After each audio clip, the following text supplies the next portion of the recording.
JEE main और advance qualify विद्यार्थी 12वीं में कम अंक के कारण आईआईटी, एनआईटी इत्यादि संस्थानों में नामांकन से वंचित हो गए थे और सप्लीमेंट्री में पर्याप्त अंक प्राप्त कर लिया है तो उन्हें सेंट्रल सीट एलोकेशन बोर्ड 2023 ने राहत दी है। ऐसे में अभ्यर्थियों को 7 अगस्त तक एनआईटी राउरकेला को पुरानी और नई मार्कशीट ईमेल पर भेजकर मंजूरी लेनी होगी। इंटर में कम अंक के कारण जोसा ने ऐसे छात्रों का आवंटन भी रद्द कर दिया था और आईआईटी और एनआईटी में नामांकन के लिए 12वीं में 75% या फिर संबंधित बोर्ड के 20 परसेंटाइल में शामिल होना अनिवार्य है। सीएसएसबी के अध्यक्ष ने ये बताया है कि एनआईटी, IIIT सहित देश के शीर्ष 96 शीर्ष तकनीकी संस्थानों में जोसा की काउंसलिंग के बाद 11,284 सीटें रिक्त है। इसमें से 4,531 सीटें सिर्फ एनआईटी की है। सभी संस्थानों में रिक्त सीट और ब्रांच की जानकारी सीएसएसबी की वेबसाइट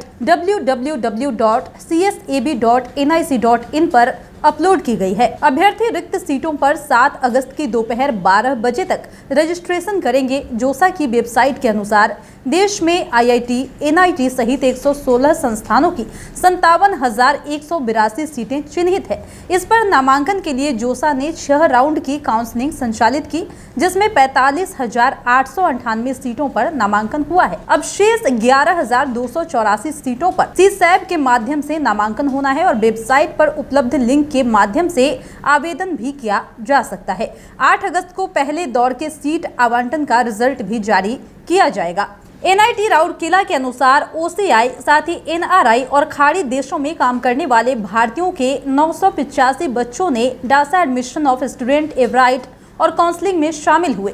उसमें एनआईटी और IIIT में सीट आवंटित हो चुका है। वह स्पेशल राउंड की काउंसलिंग में शामिल होने के लिए रजिस्ट्रेशन नहीं करेंगे। सामान्य ईडब्ल्यूएस और ओबीसी अभ्यर्थियों को नामांकन शुल्क 44,000 रुपए जमा करना होगा। एससी, एसटी और पीडब्ल्यूडी के लिए 20,000 रुपए निर्धारित है। सीट मिलने के बाद नामांकन नहीं लेने की स्थिति में राशि वापस नहीं की जाएगी। यदि सीट आवंटन नहीं हुआ तो 4,000 रुपए कटकर शेष राशि वापस कर दी जाएगी। एक बार आपको फिर से बता देते हैं कि जेईई मेन और एडवांस क्वालिफाई विद्यार्थी 12वीं में कम अंक के कारण आईआईटी, एनआईटी और इत्यादि ऐसे ही और संस्थानों में नामांकन से वंचित हो गए थे और सप्लीमेंट्री में पर्याप्त अंक प्राप्त कर लिया तो उन्हें सेंट्रल सीट एलोकेशन बोर्ड 2023 ने अब जाकर राहत दी है। ऐसे में अभ्यर्थियों को 7 अगस्त तक एनआईटी राउरकेला को पुरानी और नई मार्कशीट ईमेल पर भेजकर मंजूरी लेनी होगी। इंटर में कम अंक के कारण जोसा ने ऐसे छात्रों का आवंटन रद्द भी कर दिया था। एनआईटी और आईआईटी में नामांकन के लिए 12वीं में 75% या फिर संबंधित बोर्ड के 20 परसेंटाइल में शामिल होना अनिवार्य है। सीएसएसबी के अध्यक्ष का ये कहना है कि एनआईटी, IIIT सहित